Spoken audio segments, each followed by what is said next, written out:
anyone see him? I can't see anything. Move closer. Negative. When the building collapses, the dust cloud will choke the engine. Oh my god! Murphy! No! No! No!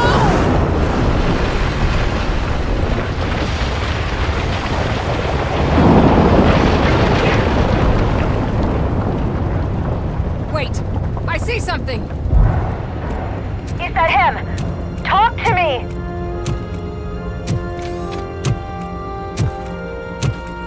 It is me, Louis. It has always been me.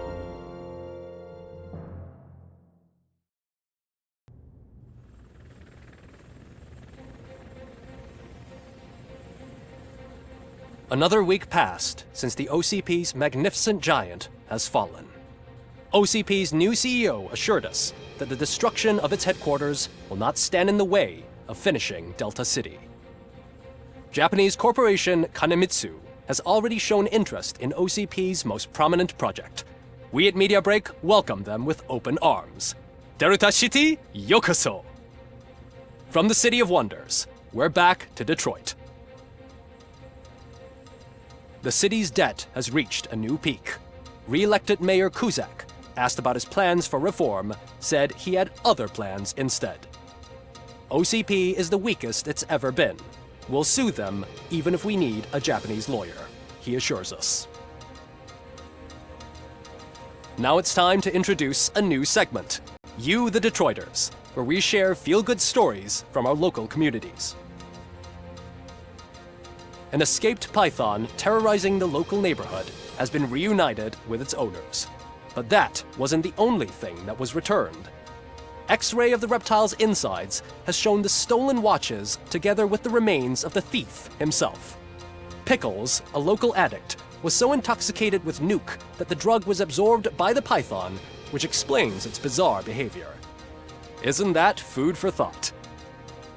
Next up, Sunblock 5000 model nearly torn to pieces by an ED 209 after not adhering to the 209's instructions. The dispute over a parking space could have turned deadly if it wasn't for Dr. Olivia Blanche, a seasoned psychologist who managed to keep a cool head during the 209's intervention. Dr. Blanche's new book, Coping with Loss, is said to be of value to both people and machines alike. Soon on Channel 9, the Samantha Ortiz you didn't know. After recanting her unfounded accusations against OCP, our brave reporter ends her fieldwork and becomes Channel 9's newest morning show host. Her first guest? A woman with the world's biggest hands. Welcome back, Samantha. A new world record has been set in Detroit. A man called Funeral Bob attended his 1000th funeral this year.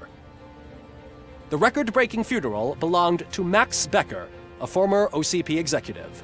As it turned out, Bob was its only attendee. The OCP delegation did not arrive due to a rescheduled business meeting. We hope the meeting went well. Moving on. The owner of a local restaurant, Onion Baji, in cahoots with a ring of zoo thieves. The restaurant was proved to source the ingredients through crime. The arrest was made by a rookie neighborhood cop, Ulysses Washington, and according to his statement, it wasn't the first animal he had saved. One question still remains unanswered. What happens to Robocop's human status? Mayor Cusack distances himself from Robocop and leaves no doubt that he will not be advocating for granting him human rights. Robocop's efforts have prompted a public conversation. I hope OCP doesn't take him off the street.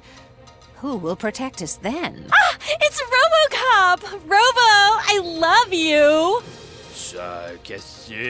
Reaper, skeleton speaker, pure pandemonium. To many more years on the force, Robocop.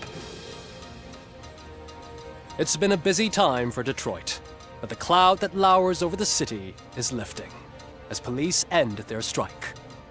We're ready to serve, said Officer Ann Lewis, who returned to duty despite her recent injury. What heroism. Detroit can sleep soundly tonight. The question is, for how long? That's all for today. This was Casey Wong. Until next time.